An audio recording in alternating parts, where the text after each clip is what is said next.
Welcome to Collider TV Talk, or should I call this Collider Trek Talk?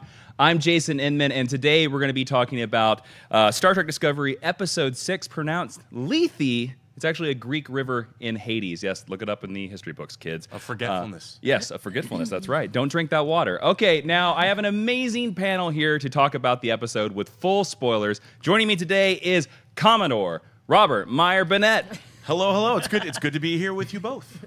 Aw.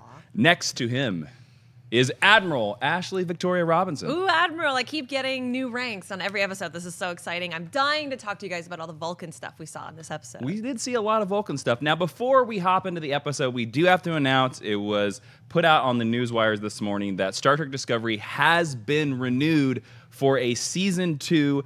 Very briefly, what do you feel, is CBS super confident in this series to renew it basically before even half the season has ran?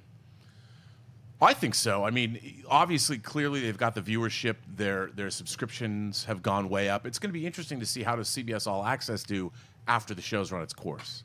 But clearly, worldwide, they must be happy with it. So I think they're going to have to get the budget down next season. Oh, yeah, would you say quite a bit? It is a very expensive show. But maybe the amount of subscribers can offset that. Maybe they have so much money flowing in from that whether or not people keep their subscriptions, they'll be able to maintain, what is it, 13 more episodes, 15 more episodes? Yeah, something in like season that. 2. Yeah, yeah. Or the executive producers will drop Maybe off. there won't be 19 producers in the opening credits next year. We do have to bring that up. The opening credits of Star Trek Discovery, it is like a minute full of executive producers. There are 19. I counted them. Many of which are not working on the show. Yeah. Yeah, that's what happens when something is in development for a long, long time. Speaking of stuff that sometimes doesn't work on the show, let's talk about Lethe. Let's talk about Sarek specifically. Okay, this original series character, the sometimes adoptive father of Michael Burnham, depending on his mood. This was basically, let's search for Sarek because he gets in a shuttle accident. Now, Star Trek Discovery 3, The Search for Sarek. Let's talk about Robert Meyer Burnett, a big fan of the original series. How did you feel about Sarek in this episode? Well, first of all, I got to talk about the pronunciation of Sarek. I've seen you talk about this on Twitter a lot. Now, if you watch, you remember when there was an outbreak of SARS? Mm-hmm. It really wasn't SARS, it was SARS. Yeah. Do Americans say SARS? Is that a thing? Well, so if you watch Journey to Babel, where Sarek was introduced, Spock says Sarek, the Tellarite ambassador says, "How do you vote Sarek a Vulcan?" So it is Sarek. It's Sarek. Okay. Sarek. And everyone's saying Sarek, Sarek, Sarek. Now people go, well, Patrick Stewart said Sarek. Riker mispronounced his name twice in the same sentence, basically. So I just find it interesting that when it was Spock who first uttered his name in the original series, in the second season episode, Journey to Babel, written by Dorothy Fontana, and now all these people on Twitter going, yeah, you're old, it's old Star Trek. But anyway, be that as it may. How did I feel about this remake of Journey to Babel, which basically is the same plot and the same story? You have Sarek going to be an ambassador like he was in Journey to Babel, and he gets blown up by a Vulcan jihadist. Yeah, A logic terrorist. A logic terrorist. Extremist. Yeah. So then we're harking back to the 3-part Enterprise episode beginning with the Forge, which, I mean, there was so many callbacks to the original series and all of Star Trek history in this episode, from Katras, which now you can electronically augment, whatever. Yeah, they're Horcruxes now. You can, to also jump into we're old and we like old Star Trek, it used to be that right before your death, you could take your Katra and you could give it to someone else who would carry it on and carry on your legacy. And now we can just throw them out into the world and give them to people as we will, which I'm not against that as an idea, but I think it needs more refining within this world, as opposed to just something that we can use to make a quick Skype call across the Beta Quadrant. Yeah. It seems like this show reminds me of when I was writing a report on a book that I hadn't read in college. And I would get the Cliff's Notes, and I would page through the Cliff's Notes, and I would get all the bullet points. And it seems like they're hitting all these bullet points without a real literate understanding of what they've all meant in the past. Yeah, that's something that really bothered me in the episode, especially since a lot of this episode was all about the sort of mind meld from the past between Burnham and Sarek. Did I say it right? Yeah, yeah. I'm Okay, going to sorry. say Sarek on the off chance that Rob has an infarction before the episode is over. And I thought that the writers kind of stumbled in this because Vulcans are creatures of peace. They're creatures of nonviolence. And how do we express the idea that Burnham can't get through to Sarek? With Vulcan Kung Fu. It looked like scenes from Street Fighter. And I was like, for me, Ashley, you are probably the biggest fan of Vulcans on this panel. Were you bothered that a lot of these scenes were expressed through kung fu? So I wanna circle back to your first question. I actually really do like James Frain's portrayal of this character. I think that he suffers from inconsistent writing on the show, but I think he's really wonderful, and I do want to commend that and shout that out before we dive into this whole Vulcan kung fu mess. I don't mind the idea that Vulcans practice martial arts. I don't mind the idea that it is unique to their race. Martial arts are something that in Eastern culture traditionally are very mental. They're about control. They're not supposed to be about violence. They're reactionary. I think that it was not the best story device. I think they were not executed by maybe two of the most capable fighters we have on the show, and that's unfortunate. And I think it was something that would have been a cool idea in the pitch room that maybe a couple of drafts down the line we could have found a better defense for, unfortunately. But I do think that the scenes on Vulcan looked amazing. I liked seeing how they fleshed out the world. It was really beautiful. I thought their outfits looked great. So I'm very conflicted about it because there was so much good with so much less good. I will give that to you. I do think that their opening shot of Vulcan is probably, I would say, the prettiest Vulcan has ever looked in all of Star Trek, because usually Vulcan is just painted in colors of just strong oranges, and this one introduced a lot more colors, and usually Vulcan's a lot of triangle buildings and triangle shapes, and this one I noticed a lot more variety of stuff. Robert, I'd love to ask you, we basically spent the whole episode looking for Sarek, and you mentioned before we started recording that for the show about the Klingon War, really wasn't any Klingon War in this episode at all. Do you like that they basically put the main plot on hold? Well, no. I mean, I keep wondering what this show is really supposed to be about. Now, Sarek is a secondary character. We've watched him. He was introduced in Journey to Babel. He was in the animated series. He was in the Star Trek films. We last saw Mark Leonard in Unification 1 in the fifth season of Star Trek The Next Generation. So we have a long history. He was in the J.J. Abrams reboot. And they've kind of made his relationship, like if this were an old Star Trek episode, the whole episode would have been about going to meet this Klingon house. And all of this would have played out within that story.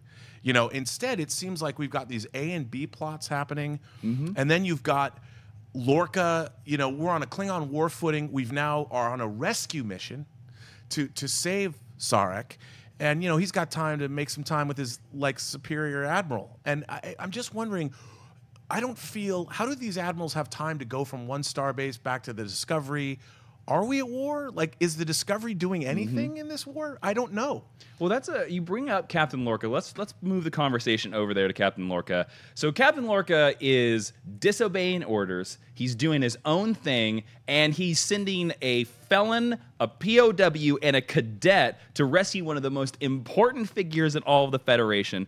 Ashley, Captain Lorca's evil, right? Oh, for sure. I actually, even though we've proved now for a couple episodes that he's an inept captain, he's a coward, he should not be a man in charge of the rights in the lives of other human beings, but I think I really enjoy what we got out of this episode. I liked his relationship with the Admiral, even if it begs the question, like, is everyone here a speedster? Does everybody have spore drive technology right now? I thought they were well-executed scenes. I thought Jason Isaacs was really great in this scene.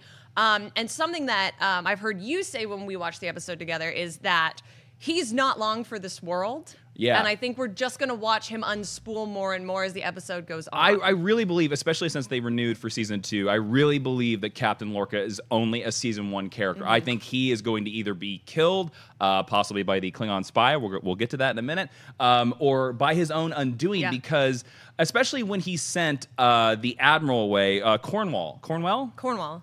He sent Admiral Cornwall to the Klingon negotiation. To me, the Admiral had found him out by that point because he woke up in the middle of the night and tried to phaser her in the head after their post-coital sleeping time. And well, they only had like an hour. Yeah, they only had like an hour. And also, like the maybe previous, he's fast. We don't know. He escaped from a Klingon ship the previous week. I mean, he might have a little. To be fair, Picard was turned into a Borg and then was captain like 2 days later. Like that's a but tried no, and true Star Trek He did have to go tradition. home to his vineyard in France. That's Sure. But he does You're have right. some problems though, because when she's like, "I'm taking the ship away from you," he begs her. Yeah. He really begs her. And that's probably the softest we've ever seen Lorca. But, I mean, to me, it is so clear that he is really suffering from either PTSD or he's a straight-up sociopath. Maybe column A and column B. Yeah, because I think he sent that Admiral there on purpose. I agree, 100%. Like, he was He's like, going to crush her like he crushes those fortune cookies in every episode. Now, and it's here's so another gross. thing. Do we think that this is maybe, Robert, do we think this is maybe an idea or a vein of what we saw with Commodore Decker in the Doomsday Machine, except this captain's really evil? Like, he's going to try to take control of Starfleet somehow. I just keep wondering, well, because he actually accomplishes things. Like, he rescues a Federation colony. He gets the spore drive to work. He escapes almost single-handedly from a Klingon ship. Or was he? They let him go. They did let him go. That's the only explanation for the ease of our escape. But I look at this and I'm just wondering, it's hard for me to watch this show where everybody's allowing this to happen. And like, if Sarek set up this meeting with the Klingons and he wasn't able to make it, I don't think anybody else could just step in and go like, oh, how can a Starfleet admiral just leave during a wartime footing there with the Klingon Empire? Don't they need her? Or isn't she commanding factions of starships? But aren't there any other Vulcans anywhere in the immediate vicinity? Like, that's a post-warp society. They must have colonies out in the. I thought it was so interesting that we didn't even entertain the idea that there might be a Vulcan maybe a couple more hours away that we could spore over to. Well, but by the way, there is a spore jump in the beginning of the episode, and we don't show you who has attached themselves to the. It's jump only machine. just assumed that it's Stamet still plugging himself in. Yeah, I guess, yeah. He's having a good time. I guess. Yeah. Oh man, can we? He talk looks about like he's snorting the spores. Let's talk about happy Stamets in this episode. So we see very little of Stamets in this episode, except for a scene where he kind of talks about recreating the mind meld. And he's been sassy, he's been rude, he's been a straight up ass. But in this episode, he's suddenly being like, "Yeah, space is groovy." And then like when Burnham's like, "Let's do this very dangerous thing," he's like, "I like your style of thinking." All right. I'm putting it down right here. This is definitely Mirror Universe Stamets. They flipped when he plugged himself into the spore drive for the very first time, because even Captain Lorca remarks to be like, "Well, you've been kind of grumpy for weeks and now you're happy." And I think if you're looking at the Mirror Universe as opposites, Stamets, Prime Universe Stamets is angry, sassy, rude. Mirror Universe Happy is a cool, groovy surfer dude. What, Robert? What do you think? Is there any? Look, I tend to agree. There was another shot last night of Lorca's reflection. Oh, yeah. in a mirror. And Second episode in a row, we're looking in a mirror. It's funny because I like reveals on television when they come out of left field and you can't believe that they've happened. This show is like hitting you over the head over and over again. If you haven't got it yet, let's explain it to you yet again. And I don't understand. I think I'm really missing the developing interpersonal relationships. I mean, Tilly and Burnham have that nice scene where they're wearing. Do you go to the gift shop on the Discovery to buy one of those disco T-shirts? You go to StarTrek.com and they're $40. They're quite expensive. I mean, like $26 actually. They're we're on a $36.99. secret warship, but we've got cool T-shirts. Yeah. And they're jogging as one does, Although not on the holodeck that the ship apparently has. We'll get to that. We're going to get to that. But so that's cool. You're seeing these interpersonal. Tilly and Burnham have this interesting relationship that's developing. But it's like, okay, we're going to not discuss our principal characters, and we're going to talk about Sarek again. And it seems like they're slighting. They're developing interpersonal relationships between all the main characters on the show. That is something interesting to know. We are 6 episodes into this series, and in most Star Trek series, you start out the pilot episode, you know who the captain is, you know who the chief of security is, you know who the chief engineer is, or whatever. We don't really got that. We don't have that in this series. We don't even know who the chief engineer is. We actually have more. We don't. That's a really interesting fact. We actually have more development in the Lorca and Cornwall relationship than we do between Dr. Culber and Stamets, who are, if not married, certainly in a committed long-term relationship. So I think that's an interesting point. But I'm definitely all behind musical theater Stamets, and now being part of the crew, I thought it was really funny. Well, let's talk about another relationship that happens. Musical theater Stamets. Yeah, musical theater. He was very happy. He was very groovy. Remember, baby? All right. Lieutenant Tyler and Burnham get to have a couple scenes in this episode. And for me, it really seems like, first off, Tyler knew exactly who Burnham was. Also, Tyler, earlier in his scene, killed 33 people, or 36 people. He's very efficient at killing Klingons. He's totally Vok. I'm telling you right now, he's a Klingon. But it seems like they're setting up a Burnham-Tyler romance. Ashley, how do you feel about this? Do you think maybe he's just loving her to get more secrets on the ship? What do we feel about this? I feel all super icky on the inside about it. I do think I subscribe to the Vok theory, especially if you go back and look at press releases from December of 2016. It really seems like that's who he is. But I think the idea that he is trying to seduce her makes sense, and I think it only makes sense under that realm because she's not warm, she's not friendly, she's not even particularly interesting. And I do think that the scene at the end where she very suddenly is able to flip back to being a human and smile and give up all this Vulcan training that we've been told that makes her so wonderful, just for the fun of it. I think that that is really shoehorning in that in the next couple scenes they're going to become into. I think there's going to be a lot of sexy times on this episode. There was a very quick tease in next week's trailer where it looked like they were kissing. They kiss. Yeah. And that is part. There was also when we first learned that there was going to be the swear word in last episode that because this is streaming, we can do more like adult. Wait a minute. Are you themes. saying this is going to be Star Trek's first nude scene, you think, between them? I would hope that it's not That between doesn't them involve gel. personally, but it might be. Something more than a butt. I think we're headed in that direction. Oh, well, he's got a great butt, so that'd be fine. I do have to shout out, I would be remiss finding out that Tyler is from Issaquah, Washington. Now, I'm from Mercer Island, Washington, which is basically right up the freeway. So you're saying that he is your progeny? He's basically, close to my hometown. When he says he's from Seattle, I was like, really? Somebody has to be from Issaquah. They call it like Issaquah High School. I was like, my high school would play Issaquah High School. It was so weird. I'm like, he's from Issaquah? So, really? Robert, you're a Klingon. That's what you're saying right now. Well, it was, we've seen a lot of interpersonal relationships, Klingon, interracial, interspecies relationships on Star Trek. So there's a long history of this. Yeah. I wouldn't mind that. But I just think that, again, it's not fun if we know he's a spy. Sure. How great would that revelation have been if we didn't know? And if they dropped the mirror universe on us and we're like, oh... there is a lot happening in this series. Like we have this sort of secret of the mirror universe. We have the secret that maybe there's a Klingon spy. We have a secret of Burnham can't decide whether she's a human or a Vulcan. We have the Sarek stuff, the Lorca stuff, the war, the Lorca stuff. There's a lot going on in this series, and in 6 episodes, I feel like we've barely scratched the surface on any of it. I think it all feels. This is going to sound very disrespectful, heavy-handed, because I think they are trying to bring a lot to this series, to define it differently, to put the most ideas in this that we've ever had in a Star Trek show. But I think the way they're dropping, like they just drop these bombs on us all the time, and I think we haven't had enough time to recover and process, and like Robert put it out, see some of it develop a little bit more. And I think that's why it feels like so much coming at you. Well, it's unearned, too, compared to other great shows that we're watching, whether it's Thrones, whether it's Breaking Bad, whether it's Mad Men, even The Sopranos. You felt these storylines develop, and I feel like these episodes kind of lurch to and fro, and you're not really following these storylines. When an episode begins, suddenly, where are we now? We're on Vulcan? Like, what did that have to do with what we just left?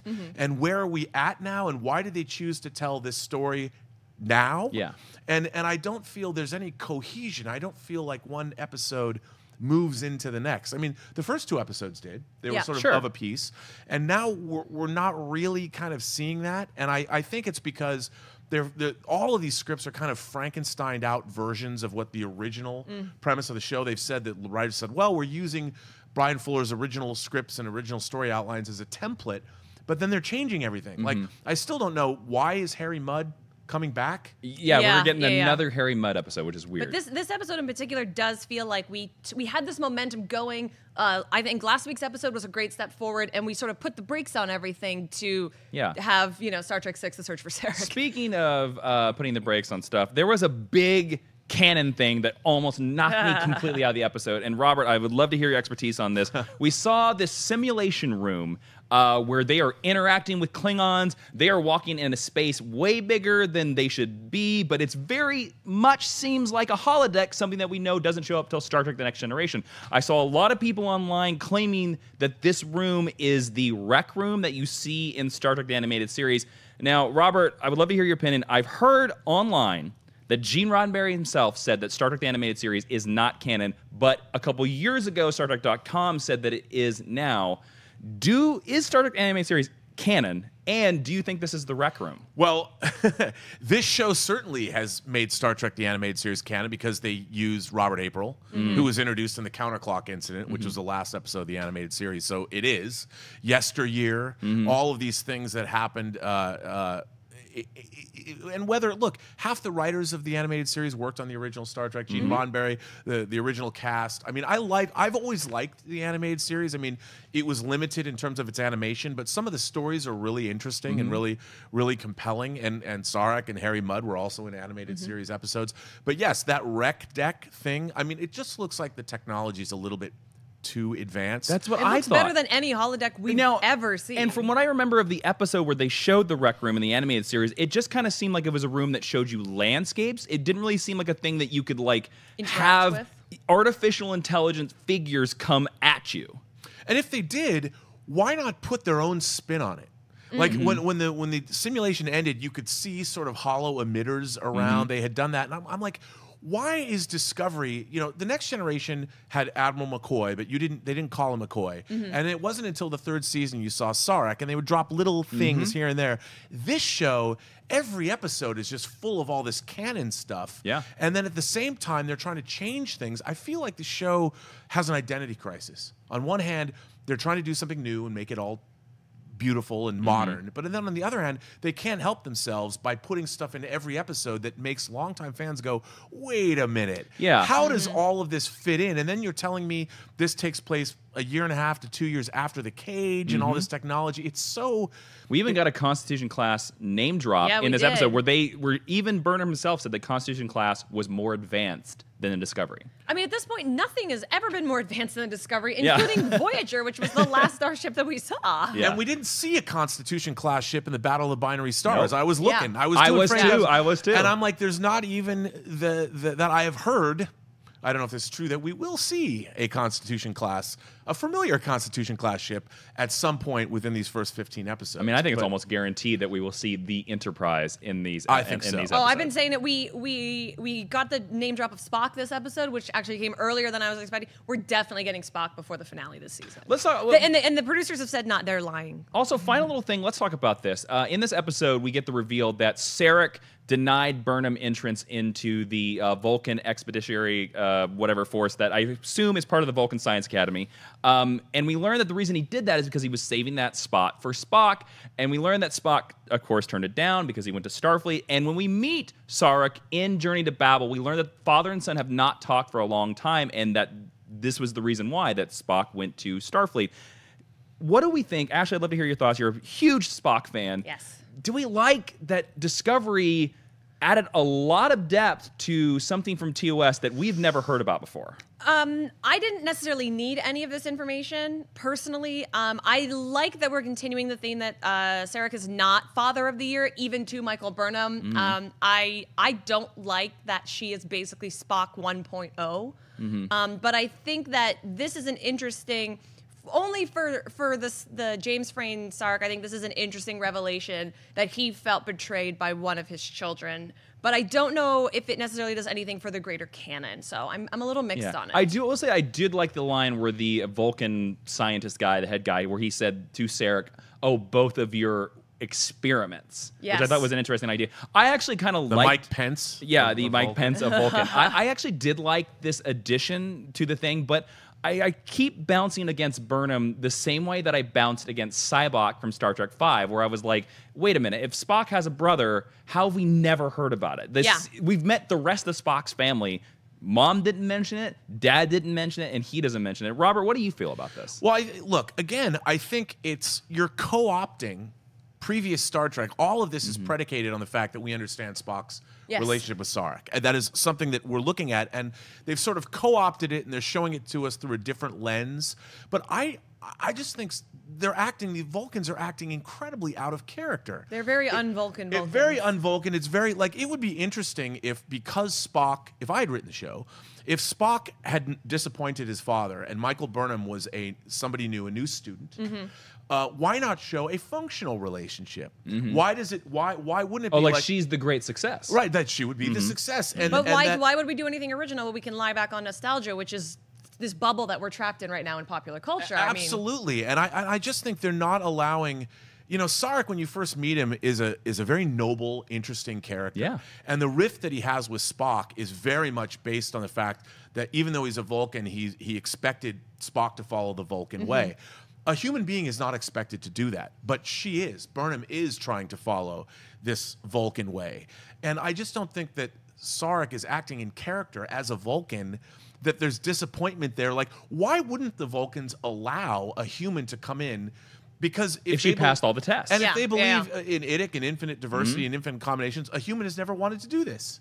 So why wouldn't the Vulcans open their arms? I mean, Vulcan civilization has evolved since Enterprise when they were trying to keep humanity down 150 years ago, but apparently not. Now there's jihadists that blow themselves up. It was interesting that I kept hitting against this wall in these scenes, these reveals of Sarek and the Michael Burnham thing.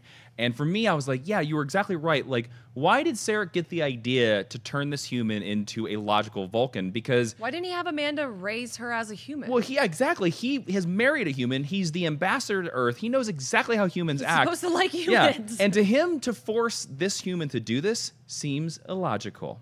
Ooh, mic drop. Ashley, let's give some final thoughts on this episode overall, and how do you feel this episode affects the future of Star Trek Discovery? I think Lethe has the only title that we haven't heard anyone say in the episode, which is interesting. I think it's one of the more beautiful episodes that we've seen of the series so far.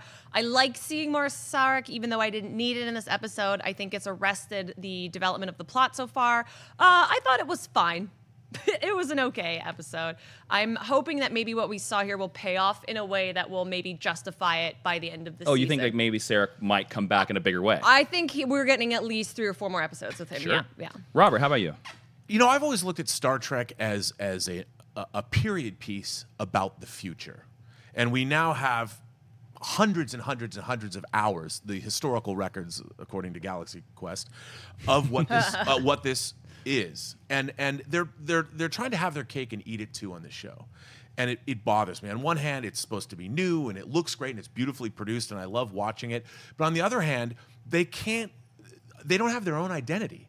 They're constantly falling back on all of this stuff that we've seen in the past, and I just don't know what I'm supposed to make of it all. As a longtime Star Trek fan, I'm not seeing enough new, and I want to see more things that are new. Like you said, if it wasn't set 10 years before Kirk took command of the Enterprise and it was after Voyager, I'd be like, wow, this is really interesting. I agree. And it's really... Yeah, you'd be like, this is an interesting direction where Starfleet went. Right, and it's also like they've got the historical records to look at, and I just feel like it's so schizophrenic to me. As a fan of great science fiction and Star Trek, I don't know what I'm supposed to make of every episode.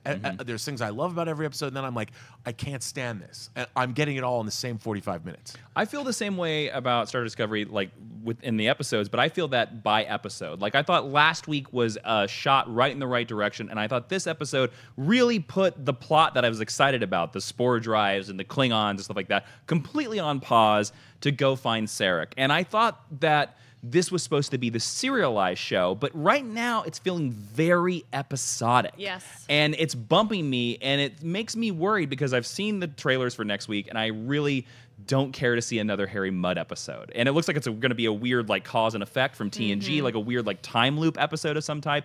I'm interested in this Lorca stuff. I'm interested in the spore drive. Let's keep moving down that path. And yeah, it should have been set in the future, I think, from the very beginning. But I'm worried as well that this whole season is building to the final episode. We finally congeal our crew. And I'm like, oh, is this whole season about just making one crew? Yeah, because Voyager did in their pilot. In a 2-hour pilot, yes, exactly. And I'm worried that it's really stretching things out, and it should start putting things together. I don't know. You are right. This is a very schizophrenic show. Sometimes I love it. Sometimes I hate it. But there you go. And that'll be it for Collider Trek Talk, as I'm going to say it. Robert Meyer Burnett, where can everybody on the internet find you? Find me on Twitter at BurnettRM, and you can yell at me and tell me how old and fuddy-duddy I am for not liking new Star Trek. Or find me on Instagram at RM Burnett, or find me on Facebook at Robert Meyer Burnett. Ashley. Yeah. Where can they find you as I'm sipping my tea? You can find me all over the internet at Ashley V. Robinson. And if you're going to be at Los Angeles Comic Convention, I'll be on the Collider Heroes panel. So come and check it out. Woot, woot. And you can find me on Twitter and Facebook and Instagram at Jawin, Jawin. And if you like reading comic books, Ashley Robinson and I have a comic book called Jupiter Jet, which you can go order at your local comic book shop right now. Everybody, we will see you next week at the same Trek time, same Trek channel. And don't forget to watch Collider TV Talk every single day. Remember, put down the book and pick up your replicated remote. Hey everybody, Josh McCouga here. Thanks so much for watching this episode of Collider TV Talk. Want to watch more episodes? Click there. It's an interactive link. Or for more Collider content, click down there. Subscribe to the channel. Tell all your friends. Get an airplane. Drive it by that says Collider. I'm not telling you to buy an airplane. Just do whatever you want as long as you're watching Collider videos.